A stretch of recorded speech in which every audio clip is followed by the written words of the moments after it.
Bisa kita lihat di situ Sehun tengah melancarkan aksinya untuk memberi pelajaran pada Jungkyung. Tapi tiba-tiba, rupanya di tempat lain tampak ada Osung dan dua orang lainnya tengah mengawasi pergerakan Sehun melalui kamera CCTV. Yang bisa kita simpulkan bahwa semua ini sudah direncanakan sebelumnya oleh Osung dan juga Jungkyung, di mana mereka berdua berniat untuk menjebak Sehun di tempat ini.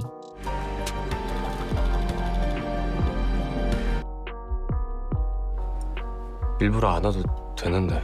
Sementara itu, scene kemudian dibawa flashback ke sehari sebelumnya, yang dimana di situ terlihat Sehun tengah bertemu dengan Chanmi, dan pria ini kemudian menunjukkan sejumlah foto yang ia dapatkan dari rumah Osung, di mana terlihat tampak ada foto kebersamaan Wonseok, Jaebum, Osung, dan juga Sejin. 확실히 오빠를 알고 있었네. 아무튼 이건 내가 알아볼게.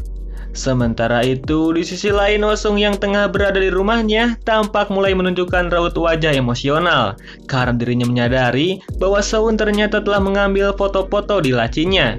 Dan karena hal itulah ia sangat yakin bahwa pahlawan yang telah menghancurkan kaki Jungkyung pasti adalah pemuda tersebut. Osung kemudian mulai melancarkan rencana untuk menangkap Sehun, di mana ia lalu bertemu dengan Jungkyung untuk mengabarkan bahwa operasi penjebakan Sehun akan segera kita lakukan. Dan di situ Osung memerintahkannya untuk terus mengganggu Min Sunha. Untuk apa? Nanti juga tahu sendiri. 왜 이러세요? 저 모른다고 했잖아요. 또 새끼냐고! Ketika malam tiba, Min Sunha yang tadi siang baru saja mendapat perlakuan tidak mengenakan dari Jungkyung segera melapor pada bapaknya untuk segera dipindahkan dari sekolah. Karena ia sudah tidak kuat jika harus mendapatkan penindasan yang tak kunjung usai.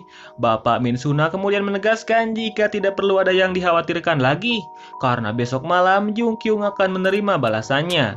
Alias Jungkyung akan diberi pelajaran sampai ia tidak pernah mau mengulangi perbuatannya. Di saat yang sama, tanpa diduga Osung tengah mendengar percakapan keduanya, yang dimana ia menyadari satu hal bahwa besok malam adalah waktu yang tepat untuk menjebak Sehun. Ia kemudian langsung melaporkan semua ini pada Jungkyung dan mulai merencanakan sesuatu. 야, 확실해? Saat pagi tiba, kita bisa lihat Osung tampak mulai memasang perangkap untuk menjebak Sehun, di mana ia terlihat meletakkan sejumlah kamera CCTV di lokasi yang sudah ditentukan. Singkat cerita, malam pun tiba, di mana diperlihatkan di rumah sakit tanpa diduga ibu dari Sehun dilaporkan baru saja mokad. Tak lama kemudian, Chanmi mendapat telepon dari seseorang yang mengabarkan hal itu. Dan ia diminta olehnya agar segera menghubungi Sehun, karena ternyata Sehun belum tahu akan kabar tersebut.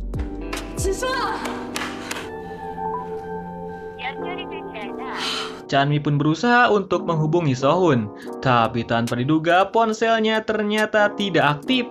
Tanpa berlama-lama, ia kemudian menghubungi Seon dan mengabarkan semuanya, bahwa ibu dari Sehun telah mokad, namun Sehun belum tahu kabar tersebut. Di tengah-tengah kepanikan, Seon kemudian langsung memerintahkan Chanmi untuk coba hubungi Jaebum, karena bisa jadi ia ada di sana. Namun tetap saja, setelah dihubungi Jaebum tidak mengetahui di mana Sehun berada. Beruntungnya di situ Jaebum sangat baik hati, di mana ia kemudian menawarkan bantuan untuk mencarinya bersama-sama. Disinilah Ajung berkata jujur bahwa ia telah menerima tawaran dari ayah Min Sunha untuk memberi pelajaran pada Jungkyung, dan ia memerintahkan Sehun agar melakukannya. Keduanya kemudian melihat di Instagram bahwa Osung tengah menayangkan siaran langsung tentang aksinya kali ini. Seon kemudian menyadari satu hal bahwa Sehun ternyata tengah dijebak.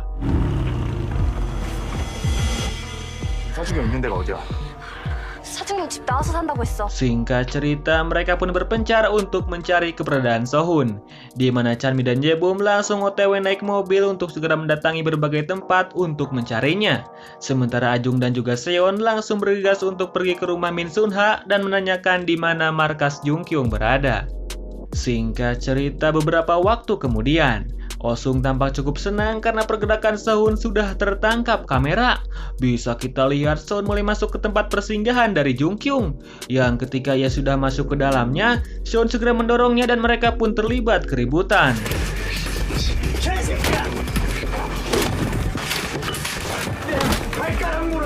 Namun berbeda dengan biasanya, di sini Sehun tampak tidak ahli bela diri dan juga tidak atletis, di mana dengan begitu mudahnya ia bisa tersudutkan oleh Jung Kyung yang padahal sedang pincang. Di lain sisi, para penonton yang merupakan para siswa di sekolah tampak cukup antusias menyaksikan live streaming ini. Di saat yang sama, Osung juga tampak sangat bahagia karena dirinya merasa bahwa Sehun akhirnya bisa tertangkap. Tapi setelah topengnya terbuka, tiba-tiba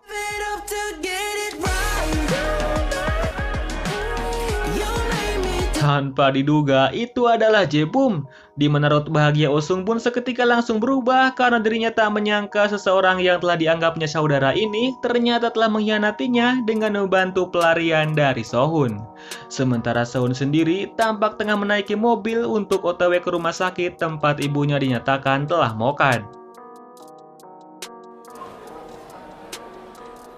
우리 할 얘기 해야지. 석자번. Singkat cerita, saat di sekolah tampak Jae-bum tengah bicara dengan Osung di suatu tempat, di mana Osung terlihat begitu emosional karena seseorang yang telah ia anggap sebagai saudara malah mengkhianatinya. Di situ Osung juga menegaskan bahwa pada akhirnya Jae-bum pasti akan berterima kasih kepadanya. Karena apa? Karena saat ini Jae-bum belum tahu fakta yang sebenarnya. 너가 나를 배신했지만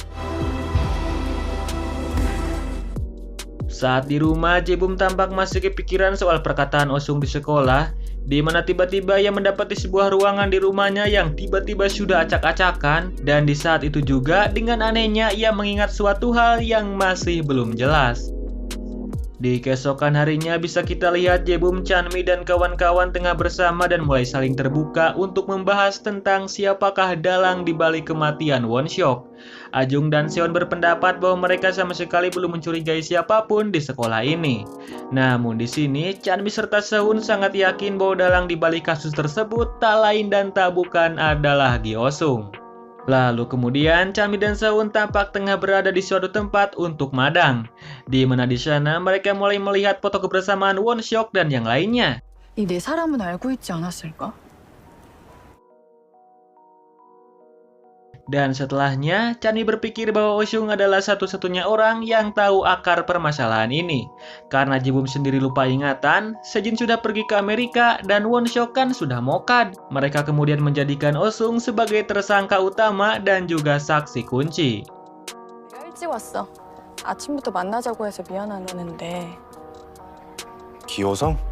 Di keesokan harinya, Chanmi kemudian meminta Jae-bum untuk melakukan sesuatu, di mana bisa kita lihat saat ini Jae-bum tampak tengah bertemu dengan Oh-sung di ruangan audit. Di situ Oh-sung yang sudah malas bertemu dengannya pun menyempatkan diri untuk hadir. Jae-bum kemudian berkata bahwa ia ingin tahu semuanya tentang kasus Park Won-seok. Di situ pada awalnya Oh-sung tidak mau menjelaskannya karena ia yakin bahwa Jae-bum pasti tidak akan percaya. Namun Jae-bum yang sudah menerima permintaan Chanmi segera memintanya untuk menjelaskan semuanya, dan ia akan mencoba untuk percaya. 무슨 소리야? 박원석이야?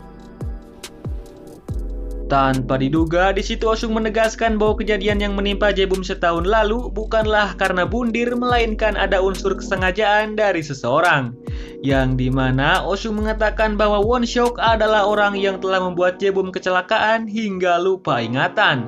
Namun Oh-sung tidak begitu paham apa yang melatar belakangi Won-seok melakukan hal itu. Dan diceritakan juga oleh Oh-sung bahwa insiden itu terjadi pada tanggal 22 April. Di satu sisi, Chanmi tampak begitu kaget mengetahui kabar tersebut. Ia tak menyangka bahwa kakaknya bisa berlaku seperti itu. Hingga tiba-tiba sekelompok siswa tampak berhamburan keluar melihat sesuatu, di mana ternyata itu adalah Sehun yang tiba-tiba pingsan dan akan dibawa ke ambulan. Chanmi yang mengetahui hal itu pun langsung berlari dan mengatakan bahwa Sehun mengidap penyakit tumor otak, di mana ia segera mengantarkan mereka ke rumah sakit khusus yang biasa merawat Sehun. Di satu sisi, Seon dan juga Ajung tampak cukup syok mengetahui hal tersebut. Keduanya tak menyangka Sehun mengidap penyakit keras dan menyembunyikan hal itu dari teman-temannya.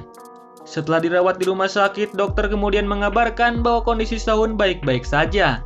Namun seperti biasa, dokter menegaskan kemungkinan Sehun bisa sembuh total hanyalah sedikit, atau hanya dengan pertolongan Tuhanlah hal itu dapat terjadi. Di sisi lain, Jae-bum tampak mendapat sebuah pesan video dari Chanmi, di mana wanita itu mengabarkan bahwa dirinya meminta maaf atas nama Won-seok, karena kini ia sedikit demi sedikit sudah tahu fakta yang sebenarnya, bahwa kakaknya itu telah melakukan tindakan tidak termaafkan dengan melakukan percobaan pembunuhan pada Jae-bum. Kembali ke Sohun, ketika ia sudah siuman, Sohun kemudian mendapati sebuah pesan video dari Chanmi yang isinya tidak beda jauh dengan video yang dikirimkan wanita itu pada Jae-bum, di mana intinya Chanmi mengatakan bahwa dirinya sudah menyerah untuk mencari dalang di balik kematian kakaknya. Karena kini ia sudah tahu satu hal, bahwa Won-seok ternyata adalah orang yang telah membuat Jae-bum lupa ingatan. 미안했고. Sohun pun sangat syok bukan main karena kini dirinya benar-benar sendirian sepeninggal ibunya. Ia kemudian mulai mengecek ke rumahnya yang ternyata memang betul Chanmi sudah tidak ada di sana. 지수원, 팔찌는 네가 준 엄마 끈으로 만들었어. Tak lama kemudian, Sohun mulai berpikir bahwa pasti Oh-sung adalah dalang di balik menghilangnya Chanmi. Tanpa berlama-lama, ia kemudian langsung OTW ke rumahnya. Dan di sana bisa kita lihat Oh-sung tengah kedatangan tamu yang tak lain dan tak bukan adalah Jung-kyung. Disitulah Sohun melihat bahwa keduanya memakai sepatu kets dengan tali sepatu berwarna merah. Ia kemudian mulai mengingat bahwa Sejin pernah berkata jika seseorang yang telah menghabisi Won-seok adalah pria misterius yang menggunakan sepatu kets dengan talinya yang berwarna merah. Disinilah Sohun sangat yakin jika mereka adalah dalang di balik kasus kematian Park Won-seok. Setelah mereka masuk ke dalam sebuah mobil, Sohun kemudian segera ngabret untuk mengejarnya. Tak lama kemudian, sampailah Jung-kyung dan Oh-sung di sebuah karapan. Di mana di situ Jung-kyung tampak protes karena waktu itu mereka gagal menghabisi Sohun. Ketika mereka tengah berselisih, tiba-tiba ada seseorang yang mengetuk pintu. Lalu tiba-tiba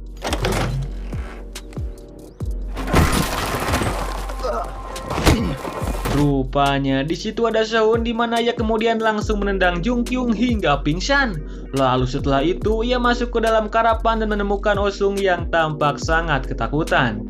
Sohun kemudian berkata, "Kau memang harus mati." Dirinya kemudian langsung menendang, menghabak dan mengunci Oh-sung sampai darahnya muncrat kemana-mana. Namun aksinya seketika berhenti ketika mendengar suara sirine dari mobil polisi.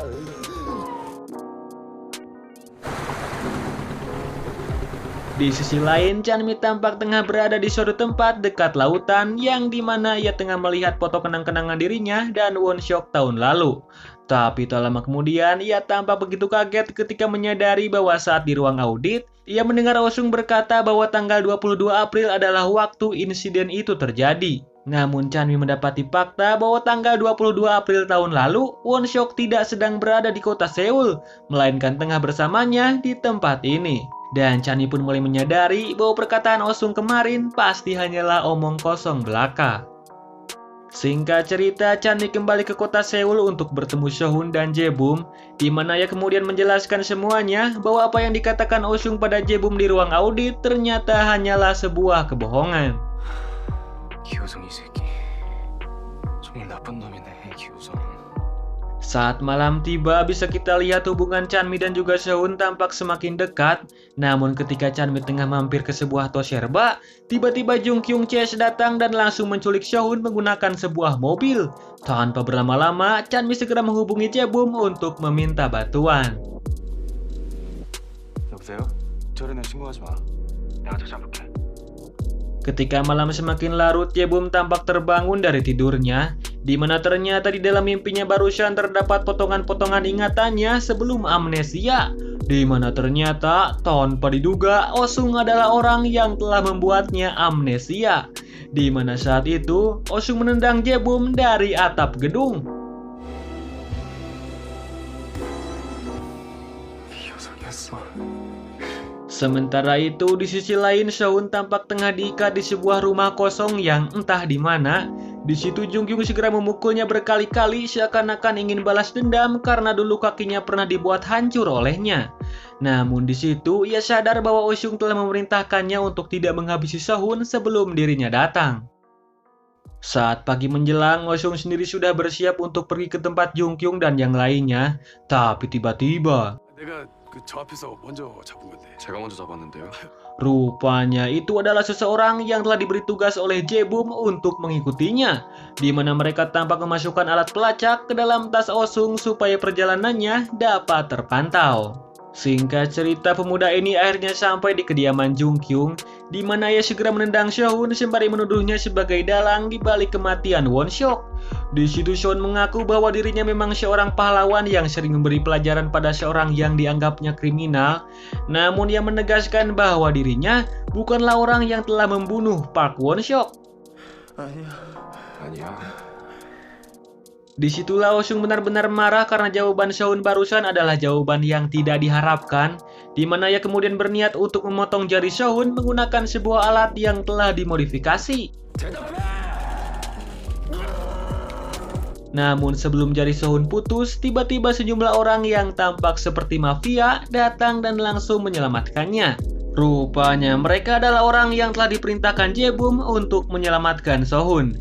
Disitulah Jae-bum benar-benar emosional, di mana kini ia sedikit demi sedikit sudah tahu fakta yang sebenarnya. Ia kemudian berkata pada Osung, "Kenapa kau membohongiku?" Setelah semua beres, kita bisa lihat Jae-bum tengah mendatangani sebuah berkas dengan sejumlah mafia tersebut bahwa tugas mereka sudah selesai. Namun tak apa yang terjadi, Jae-bum tiba-tiba salah mengeja namanya dengan menulis nama Seok Jae-jun. Dan ternyata nama itu adalah nama kembarannya yang sudah lama mokad. Singkat cerita, Sehun kemudian diantar kembali ke rumah dan di situ Chanmi-lah yang langsung merawatnya. Setelah rada pulih, Sehun kemudian menjelaskan bahwa ada yang aneh dengan sifat dari Jae-bum, di mana ia merasa bahwa pasti ada sesuatu dengannya. Chanmi kemudian mulai membahas soal kabar dari kepolisian yang menyatakan bahwa pelaku kasus Yukun adalah seorang kidal. Di situ Sehun pun benar-benar merinding karena ternyata ia menyadari bahwa Jae-bum juga adalah seorang kidal dan dirinya juga cukup yakin pelaku kasus Won Seok adalah orang yang sama. 좀 놀랐더라. Singkat cerita, ketika di waktu malam tampak Jae-bum tengah menaiki mobilnya, di mana tiba-tiba ia mengajak Ji-hyun yang baru saja mengikuti les belajar untuk jalan-jalan dengannya. Hingga kemudian Ji-hyun dibuat heran karena pria ini membawanya ke suatu tempat yang jauh dan tidak dikenali. Disitulah Jae-bum berkata pada Ji-hyun bahwa kini ingatannya sudah mulai pulih kembali, dan tak lama kemudian datanglah Osung yang sebelumnya telah dihubungi. Dan disinilah beberapa fakta kembali terungkap, di mana ternyata Jae-bum punya kepribadian ganda, yang dimana di suatu kondisi tertentu tubuhnya bisa diambil alih oleh kembarannya yang sudah mokad beberapa waktu yang lalu. Tak hanya itu, Jae-bum yang sudah ingat semuanya mulai menceritakan akar mula permasalahan ini, di mana ternyata di masa lalu Osung seringkali menindas Won Seok dengan cara mengancamnya menggunakan sesuatu. Nah, di situ Jae-bum tidak tinggal diam, di mana saat itu dirinya juga mengancam Osung akan menyebarkan video ketika Osung tengah kiss dengan Ji-hyun jika terus menindas Won Seok, di mana ternyata di waktu itu Osung dan Ji-hyun adalah sepasang kekasih. Karena ancaman itulah, Osung pun murka dan nekat untuk menghabisi Jae-bum dengan menendangnya dari atap gedung.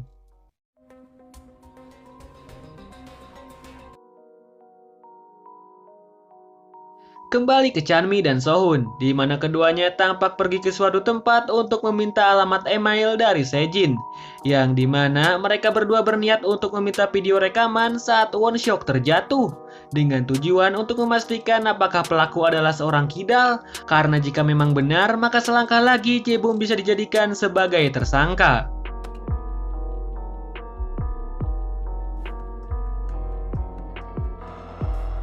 Singkat cerita, setelah Sejin mengirimkan video tersebut, akhirnya keduanya menyadari bahwa seseorang yang telah menghabisi kakaknya adalah seorang kidal. Mereka pun mulai menjadikan Jae-bum sebagai tersangka utama dalam kasus ini. Di keesokan harinya bisa kita lihat Jae-bum dan Sehun tengah makan di suatu tempat, yang dimana hal ini terjadi karena Sehun ingin berterima kasih pada Jae-bum karena seringkali menolong dan membantunya. Tapi ternyata itu hanyalah sebuah dalih dari Sehun, di mana sebenarnya ia melakukan ini semua dengan tujuan untuk menjebaknya. 뭐야, 미안하다.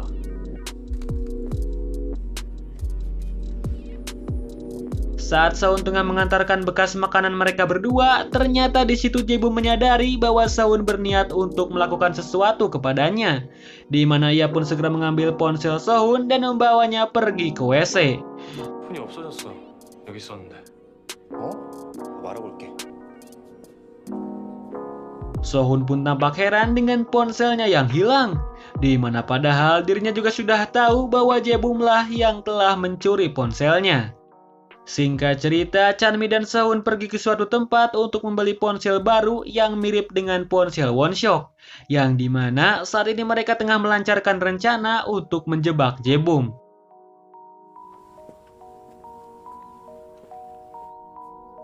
재범아. 선아. Tak lama kemudian, Sehun mampir ke rumah Jae-bum dengan dalih untuk melindungi diri karena ia mengatakan bahwa saat ini di rumahnya ada Jung-kyung dan kawan-kawan yang berniat untuk menghabisinya. Setelah mempersilahkan Sehun masuk, tiba-tiba Jae-bum mendapat sebuah pesan misterius di mana tertulis bahwa aku sudah menemukan ponsel Won-shok, yang dimana itu adalah sebuah jebakan dari Chanmi. Karena kalau Jae-bum adalah pelakunya, pasti ia akan langsung panik karena ponsel Won-shok telah ia simpan di suatu tempat. Dan benar saja, ternyata Jae-bum langsung panik dan minta izin untuk keluar sebentar karena ada suatu hal yang harus diurus katanya. 들어가.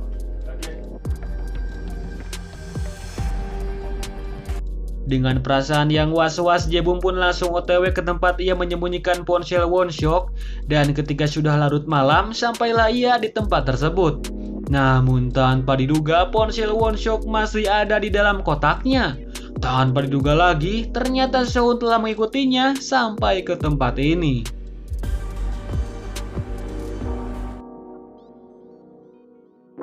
박원석 핸드폰이잖아.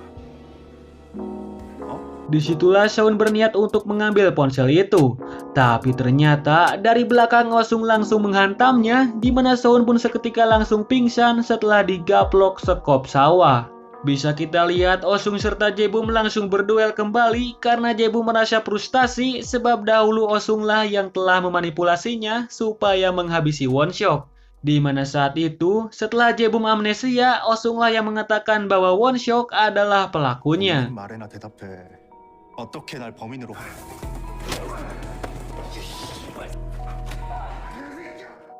Singkat cerita, ketika malam semakin larut, tampak Sehun masih ada di tempat tersebut, di mana dengan tergopoh-gopoh ia pun sampai kembali ke rumah. Di situ Sehun menegaskan pada Chanmi bahwa memang betul jika Jae-bum adalah pelaku dari kematian kakaknya. Sehun kemudian segera melaporkan pada kepolisian bahwa pelaku utama dalam kasus Won-shok bukanlah Osung melainkan Jae-bum. Kedua polisi ini kemudian langsung bergegas untuk melihat kamera CCTV yang ada di bengkel Hyukgun, di mana ternyata setelah diselidiki oleh petugas ahli, tersangka rupanya sangat mirip dengan Jae-bum dan bisa kita asumsikan bahwa Jae-bum telah menghabisi dua orang yaitu Won-shok dan juga Hyukgun. Setelah semua kebenaran terungkap, tanpa diduga, Jae-bum malah menghilang entah kemana, di mana mobilnya tampak ditinggalkan di tepian danau. Di mana Sehun kemudian mencoba untuk menemui Ji-hyun dan memintanya untuk memasang sebuah alat pelacak pada tas Osung, karena ada kemungkinan Osung akan pergi ke tempat Jae-bum berada. Di satu sisi, Shin kemudian beralih pada seorang wanita bernama Seon, yang dimana wanita ini diketahui sudah tidak sekolah dan memilih untuk menghapus identitas aslinya, karena ia takut jika polisi mengetahui bahwa dirinya adalah maklar yang membayar Sehun untuk memberi pelajaran pada Jung-kyung dan juga Hyukgun. Disitulah Ajung dan Chanmi tampak melakukan video call bersamanya, di mana keduanya mulai menceritakan kekacauan yang terjadi. Karena saat ini, Jae-bum sudah tidak pergi ke sekolah alias menghilang entah kemana. 끊는다. 나랑 영통했단 말하지 마. Ketika Seon tengah melamun di sebuah pelabuhan, tanpa diduga ternyata ia melihat Jae-bum yang tengah seorang diri di tempat ini. Sementara itu, Shin kemudian beralih di mana kali ini tampak Sejin kembali ke Korea untuk mendatangi Chanmi, di mana ia kemudian mengungkap fakta yang sebenarnya tentang hubungan ia dan juga Won-shok, di mana ternyata tanpa diduga keduanya adalah sepasang kekasih. Sejin juga menjelaskan bahwa dalang dibalik semua ini tak lain dan tak bukan adalah Gi Osung. Diceritakan bahwa di suatu ketika momen kedekatan Won-seok dan Sejin tampak tiba-tiba dipotret oleh Oh-sung, yang dimana foto tersebutlah yang digunakan Oh-sung untuk mengancam Won-seok. Nah, karena takut foto itu tersebar, Won-seok pun tak segan-segan untuk melakukan apapun yang diperintahkan oleh Oh-sung. Singkat cerita, Shin kemudian kembali ke Jae-bum yang tengah berada di kapalnya. Lalu tiba-tiba, tanpa diduga lagi, Chanmi ternyata sudah sampai di tempat ini. Rupanya Seon lah yang telah melaporkan lokasi persembunyian dari Jae-bum. Dengan penuh emosional, Chanmi meminta penjelasan tentang alasan dari Jae-bum, mengapa kau menghabisi kakakku. Di situ Jae-bum kemudian menjelaskan bahwa dirinya punya kepribadian ganda, yang di kondisi tertentu bisa mengambil alih tubuhnya. Diceritakan bahwa saat itu Jae-bum yang baru saja mengalami amnesia langsung mendatangi Won-seok dan segera menghabisinya. Karena saat itu, Oh-sung yang merupakan orang kepercayaan keluarganya telah mengabarkan bahwa Won-seok adalah pelaku di balik amnesia yang dialaminya. Yang padahal itu hanyalah sebuah kebohongan karena Oh-sung lah pelaku yang sebenarnya. Perlu diketahui, saat Jae-bum menghabisi Won-seok, rupanya dirinya telah dikuasai kepribadian lain yang ternyata itu adalah kepribadian kembarannya yang sudah lama mokad. Dan bisa kita simpulkan, Jae-bum yang asli tidak tahu menahu dirinya telah melakukan itu semua.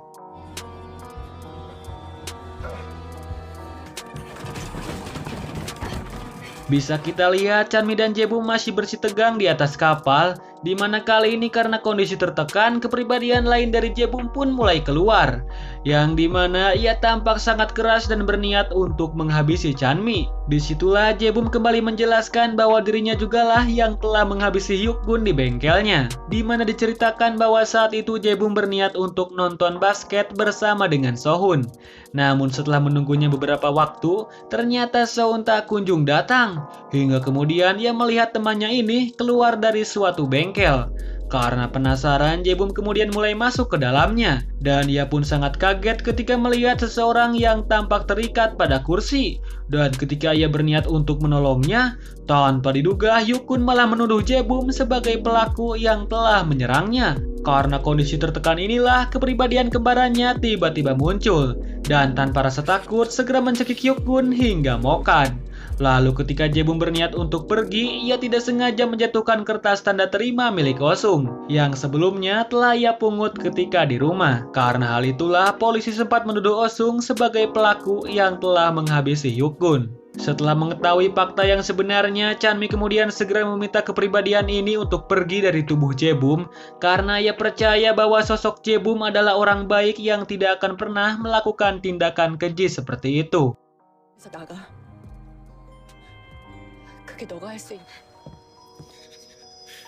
Karena merasa sangat bersalah, Jae-bum pun segera mengarahkan pistol pada kepalanya. Tapi ternyata pistol tersebut rupanya sudah tidak memiliki proyektil untuk dikeluarkan. Lalu kemudian keduanya tampak termenung di tempat ini.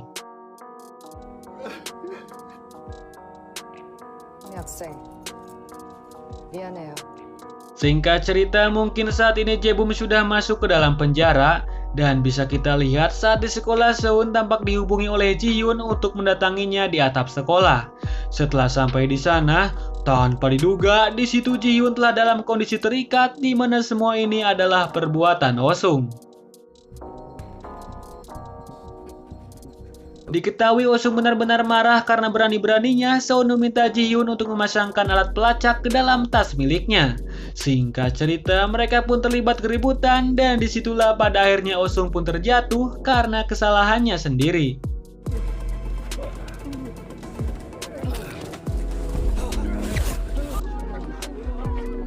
Para siswa pun sangat syok setelah mendapati fakta bahwa So-hun adalah pelakunya.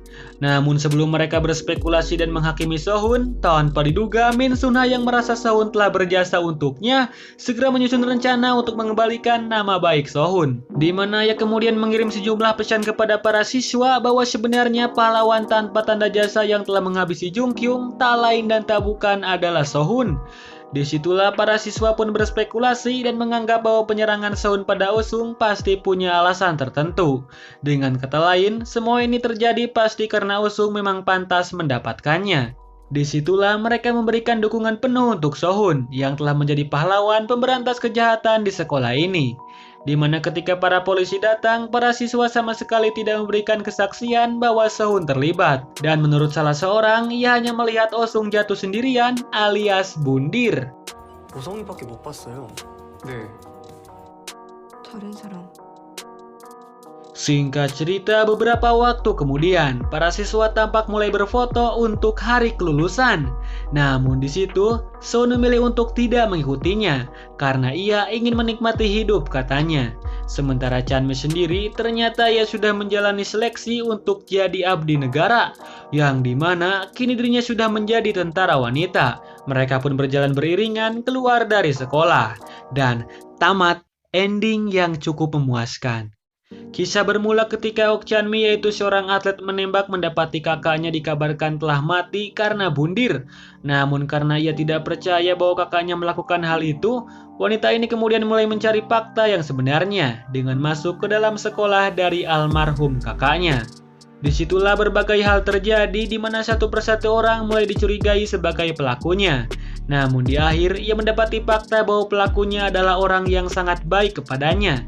Di mana si pelaku yang bernama Jae-bum ini ternyata punya kepribadian ganda, yang dimana Jae-bum melakukan itu semua tak lain dan tak bukan karena manipulasi dari seseorang yang tidak suka pada Won-seok, yaitu Ki Oh-sung. Untuk next mungkin kita akan buat kompilasi dengan video yang lebih ringkas biar mudah dipahami. Terima kasih buat teman-teman yang sudah setia nonton channel ini. Silahkan subscribe jika berkenan dan sampai ketemu di video berikutnya. Bye bye.